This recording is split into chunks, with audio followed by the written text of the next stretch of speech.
Let's look at developments in West Asia first. Israel's two-day military operation in Jenin area of the occupied West Bank is now officially over. But even as Israel was withdrawing its troops, the two sides continued to exchange fire. Israel's military says Palestinian militants in Gaza Strip fired 5 rockets towards Israel in early hours of Wednesday, but they were intercepted and there were no reports of casualties. Israel also said its jets hit an underground weapons manufacturing facility in Gaza in response. 12 Palestinians, including at least 5 of them fighters, were killed in the Jenin operation. Israel says it was aimed at destroying militant infrastructure and weapons in the Jenin refugee camp.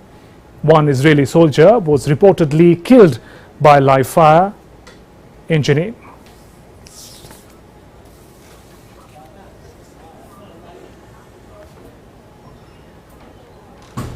And for the latest, D-India correspondent Mia Alberti is joining us from Peru. Mia, what has Israel achieved with the operation in Jenin, and how are the two sides, Israel and Palestine, looking at this military operation?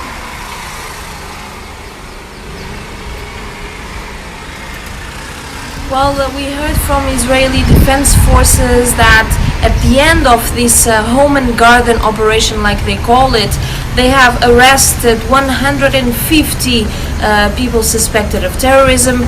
12 people have been killed, according to the Israeli Defense Forces, all of them belonging to these militias in Jenin, such as the Islamic Jihad or Hamas.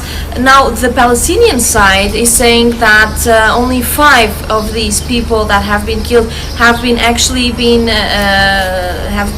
they said that only 5 are actually part of these militant groups. The rest, we still don't know if they are civilians or not, according to the Palestinians. And of course, the Palestinian Authority is saying that Israel has committed war crimes. We also heard from the Islamic Jihad and Hamas this morning, actually calling the operation a success. So basically, both sides are saying it's a success. Israel, because it says it has destroyed all of the terrorism targets it was looking for.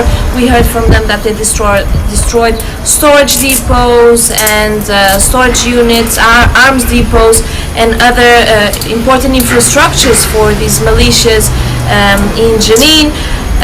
However, these militant groups such as Islamic Jihad and Hamas are saying that actually it was a victory for them, because the Palestinians resisted so well, and they actually, as the Islamic Jihad wrote, Israel had to leave Jenin with its tail between its legs. This is the expression that they used. However, now that the operation has come to an end, we are starting to see residents going back to Jenin, and we're starting to see videos of what it looks like there now, and everything is there is quite a big level of destruction.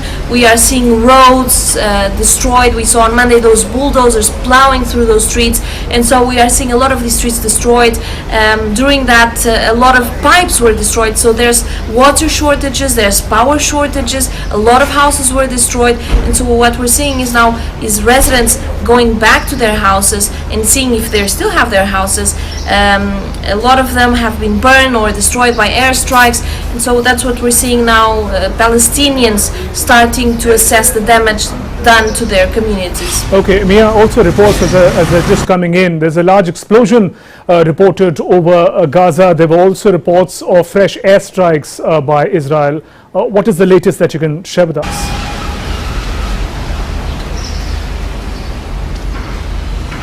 Well, just as the Israeli forces were withdrawing from Jenin, we heard that from the Israeli Defense Forces that it had detected and intercepted 5 rockets coming from Gaza, and this is a direct retaliation of the Jenin operation. We heard from Hamas saying that the days where Israeli forces can attack Palestinians without retaliation are over. This is something that it was expected to happen. And then in response, well, these 5 rockets sent to Israel were intercepted. There were no injuries, no casualties, no significant damage done. And then in response, Israeli forces also struck Gaza overnight.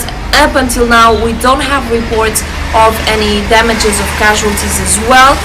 But this is just an example of the type of retaliation that we were expecting. Even on Wednesday, we saw this car ramming in Tel Aviv.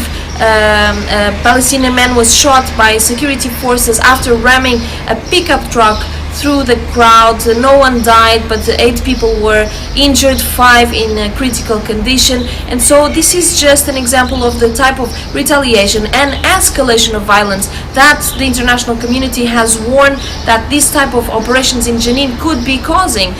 We heard from the US, from the UN, that Israel should be careful not, Washington, for example, saying that Israel has the right to defend itself, but it cannot attack civilians. The UN going a step further, saying that it is deeply concerned about this event.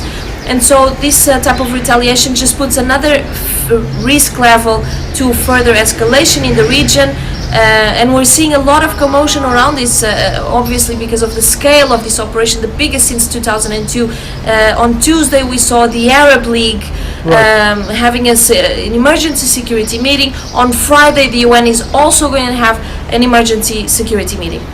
Right, their concerns over escalation of violence after the Jenin operation by Israel. From West Asia, let's talk about Japan. A controversial plan by Japan to release treated wastewater